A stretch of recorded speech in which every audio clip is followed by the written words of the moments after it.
السلام علیکم فرینڈز، آج میں ایک ایسے واقعے کا ذکر کرنے لگا ہوں کہ جس کے بارے میں آپ نے جزوی طور پر تو سنا ہے، مگر اس کی مکمل تفصیلات سے آپ آگاہ نہیں ہیں یا اسے جانتے بوجھتے ہوئے چھپایا گیا، تاریخ میں مخفی رکھا گیا۔ میں ایک ایسی لڑائی کی بات کر رہا ہوں جو آسمانوں پر لڑی گئی، اور اس لڑائی کے نتیجے میں انسانی زمین پر تلاطم آج تک برپا ہے اور قیامت تک برپا رہ سکتا ہے۔ Fallen angels.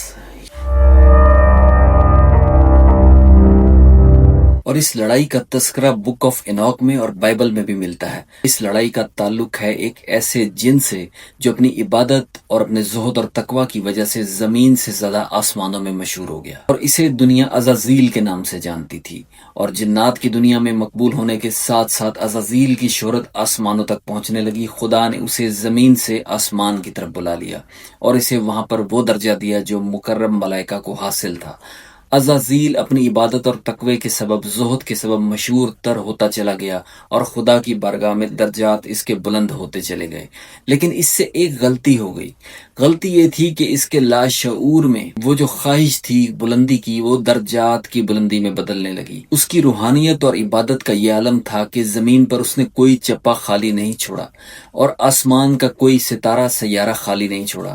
وہ وہاں پر مستقل اپنی عبادت کے سبب زاہد، عابد اور متقی اور ولی کامل کے طور پر معروف ہو گیا، حتیٰ کہ بڑے بڑے مکرم ملائکہ بھی اس پر رشک کرنے لگے۔ لیکن یہ چیز اس میں عبادت اور روحانیت میں اضافے کی بجائے وقت کے ساتھ ساتھ خود سری، دیدہ دلیری اور ساتھ ہی ساتھ خدا کے مقرب ہونے کے غرور میں بدلنے لگی۔ اب وہ عزازیل جو عبادت اور زہد میں مشہور تھا، اسے خدا کی کرسی کے قریب وہ مقرب درجہ حاصل ہوا جو بڑے بڑے ملائکہ یعنی جبرائیل، اسرافیل اور میکائیل اور اسرائیل کو حاصل تھا، اور وہ ان کے ہمراہ موجود رہنے لگا۔ اسے پرواز کے لیے پر عطا کر دیے گئے، اور اس سے تمام ملائکہ جوک در جوک، غول در غول آ کر ملتے اور دعا کی اپیل کرتے، اور وہ دعا کے لیے ہاتھ اٹھا دیتا، اور ہاتھ اٹھاتے ہوئے کبھی اس نے اپنے لیے دعا نہیں کی، کیونکہ اس کی عبادت، اس کا زہد اور تقوی اور خدا کا قرب اس میں خود سری اور بغاوت بیدار کرنے لگا۔ اسے یہ احساس ہونے لگا جب میں کروڑوں اربوں ملائکہ پر فوقیت حاصل کر سکتا ہوں، تو کیوں نہ میں ایک اپنی فوج تیار کروں اور خدا ہونے کا خود ہی دعویٰ کر دوں۔ اسی لیے قرآن میں کہا گیا وَكَانَ مِنَ الْكَافِرِينَ، وہ کافرین میں سے تھا، یعنی پہلے سے ہی دل سے کافر ہو چکا تھا۔ یہ اقتدار کی خواہش اور مقرب تر ہونے کی خواہش اس کے دل و دماغ میں سر اٹھانے لگی، اور اس نے پلان کرنا شروع کیا، اور آہستہ آہستہ ملائکہ کی ایک بہت بڑی فوج کو اپنے ساتھ ملانے میں کامیاب ہو گیا۔ یہ وہ سٹوری ہے جو بک آف انوک میں اور بائبل میں اور کبالہ میں بھی ملتی ہے، اور اس کے بارے میں مکمل کتابیں تک موجود ہیں، لوگوں نے لکھا ہے، اور یہ مضبوط ویل ڈاکومنٹڈ فیکٹ کے طور پر موجود ہے، اگرچہ اسلامی تھیوریز اس کی جزوی طور پر نفی کرتی ہیں۔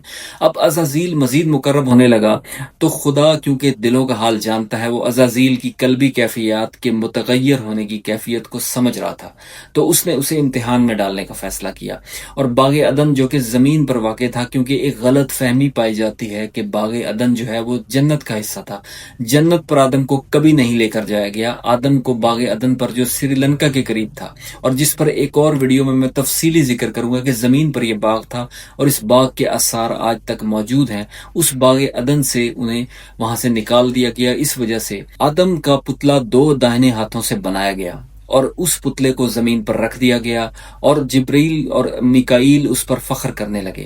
تو عزازیل کو جب معلوم ہوا کہ یہ پتلا بنایا گیا ہے اور خدا اسے زمین پر خلیفہ یا نائب بنانے والا ہے، تو اس نے زمین کا سفر کیا اور اس پتلے کے اندر سے گزر کر دیکھا، اس کے مختلف اعضاء کو کھٹکھٹایا، اور معلوم کیا کہ اس مٹی کی بنے ہوئے اس انسان میں ایسی کیا بات ہے کہ اسے مجھ پر فوقیت دی جائے گی، مجھے زمین پر خلیفہ بنانا چاہیے، کیونکہ میں نائب رہا ہوں خدا کا آسمانوں میں، تو مجھے زمین پر بھی نیابت کا حق ملنا چاہیے۔ لیکن خدا اس کے دل کے حال سے واقف تھا۔ آدم کے جسد خاکی میں روح پھونک دی گئی، اور اس کے بعد تمام ملائکہ کو حکم دیا گیا کہ آدم کو سجدہ کرو۔ سب نے سجدہ کیا، لیکن عزازیل نے، جو کہ زمین پر اور عربی ٹرانسکرپٹس میں ابلیس کے طور پر مشہور ہے، اس نے سجدہ کرنے سے یہ کہہ کر انکار کر دیا کہ میں اس سے بہتر ہوں۔ تو اس نے انکار کیا، تو خدا نے کہا کہ میں تجھے مردود قرار دیتا ہوں، اور اسے آسمانوں سے زمین پر گرا دینے کا فیصلہ کیا گیا، اور اسے آسمانوں سے زمین پر جب گرایا گیا تو اس کے حمایتی جو ملائکہ تھے، فرشتے تھے، یا زمین پر موجود جنات تھے جو کہ آسمان کے مختلف درجوں پر موجود تھے، وہ سب کے سب اس کی حمایت میں خدا کے خلاف بغاوت کا اعلان کر چکے تھے۔ تو خدا نے انہیں بھی، ان ملائکہ کو بھی، ان اینجلز کو بھی جو کہ کروڑوں کی تعداد بنتی ہے، ان ملائکہ کو، ان فرشتوں کو یا ان جنات، ابلیس یا عزازیل کے ساتھ زمین پر پھینک دیا گیا۔ اور اس کے لیے جو ہسٹوریکل ٹرانسکرپٹس ملتے ہیں، جو حوالہ جات ملتے ہیں، ان کے مطابق انہیں ملتان میں موجود ایک اونچے ٹیلے پر گرا دیا گیا۔ سرزمین ملتان جو کہ جنوبی پنجاب پاکستان کے موجودہ علاقے میں واقع ہے، اس ٹیلے کے ارد گرد چاروں طرف دریا تھا، اس اونچے ٹیلے کے اوپر اسے گرا دیا گیا۔ اس کے اوپر ایک اور ویڈیو میں مفصل ذکر کروں گا کہ وہ کون سی جگہ ہے جہاں پر ابلیس کو یا عزازیل کو جو فالن اینجلز کے ساتھ گرایا گیا۔ اور ناظرین، ان کے گرنے کے ساتھ ہی شروع ہوتی ہے فالن اینجلز کی سٹوری۔ دوستو، بائبل میں اس قصے کو کچھ یوں بیان کیا گیا ہے کہ جب آدم اور حوا کی تخلیق کا وقت آیا تو اس کے موقع پر عزازیل اور اس کے حامی فرشتوں کو مائیکل اور اس کے حامی فرشتوں یعنی میکائیل اور اس کے حامی فرشتوں نے شکست دی، اور ان فرشتوں کو جنہوں نے عزازیل کے ساتھ مل کر خدا سے بغاوت کی تھی زمین پر لا پھینکا۔ اور یہ فرشتے کروڑوں کی تعداد میں تھے، اور ان فرشتوں کو جب زمین پر پھینکا گیا تو انہیں کہتے ہیں فالن اینجلز۔ انہوں نے زمین پر کیا غل مچائی، میں آپ کو ویڈیو کے اینڈ تک ایک ایک سٹیپ بتاؤں گا۔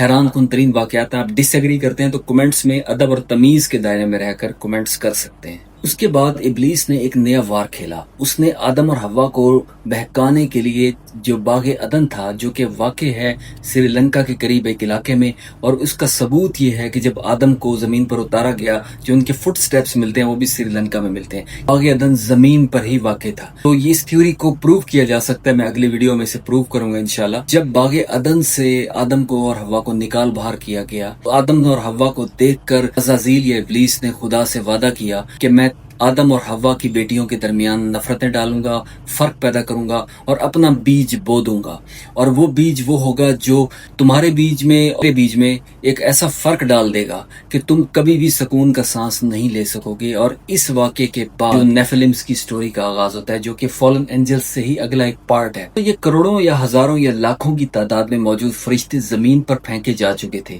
اب انہوں نے کیا کرنا تھا، یہ ابلیس یا عزازیل نے طے کرنا تھا۔ ان کے ذمہ مختلف ٹاسکس لگا دیے گئے، ہر ایک کو ایک الگ کام اسائن کیا گیا اور اسے بتایا گیا تمہیں زمین پر یہ کام کرنا ہے۔ ان میں سے کچھ فرشتوں کو انسانی صورت اور قالب دے دیا گیا، اور انسانی صورت اور قالب دینے کا مقصد یہ تھا کہ ہیومن جین اور ڈی این اے کو کرپٹ کیا جائے۔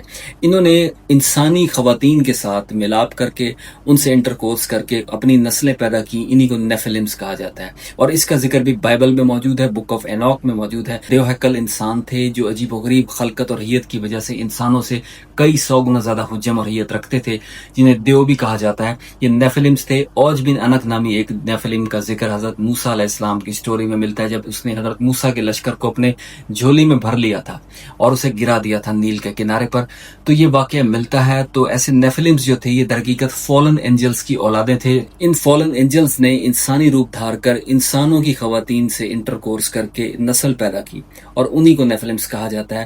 اور طوفان نوح آنے کی جو اصل وجہ ہے، جو کہ اگلی ویڈیو میں بیان کروں گا کسی وقت، کہ اس طوفان نوح کی وجہ یہ تھی کہ نیفلمز اس قدر زیادہ ہو گئے تھے زمین پر، یہ فالن اینجلز کی اولادیں اس قدر کثیر ہو گئی تھی کہ انسانوں سے بھی زیادہ تعداد ہو گئی تھی، اور زمین کو کرپٹ کر رہے تھے، اور عزازیل نے ہیومن ڈی این اے کو مکمل طور پر کرپٹ کر دیا تھا۔ اس کرپشن کے نتیجے میں پیدا ہونے والی مخلوق زمین پر پھر رہی تھی اور خدا کا انکار کرتی تھی، قتل و غارت کری کرتی تھی۔ اس مخلوق کو ختم کرنے کے لیے طوفان نوح زمین پر بھیجا گیا، برپا کیا گیا، اور اس کے نتیجے میں کشتی نوح میں صرف انسانوں کو بچایا گیا اور باقی جانداروں کو، جبکہ نیفلمز کو مکمل طور پر تباہ کر دیا گیا۔ لیکن یہ سلسلہ تاریخ بتاتی ہے کہ رکتا نہیں، بعد میں بھی عزازیل نے کوششیں جاری رکھی، فالن اینجلز کے ذریعے یہ نسلیں پیدا کرتا رہا۔ دوستو، یہ نیفلمز نہایت پاورفل تھے اور ایک عام انسان سے کئی گنا زیادہ طاقت اور وجود اور حصہ اور جسہ رکھتے تھے، اور ان کے پاس وہ قوت تھی جو عام انسانوں میں مفقود تھی۔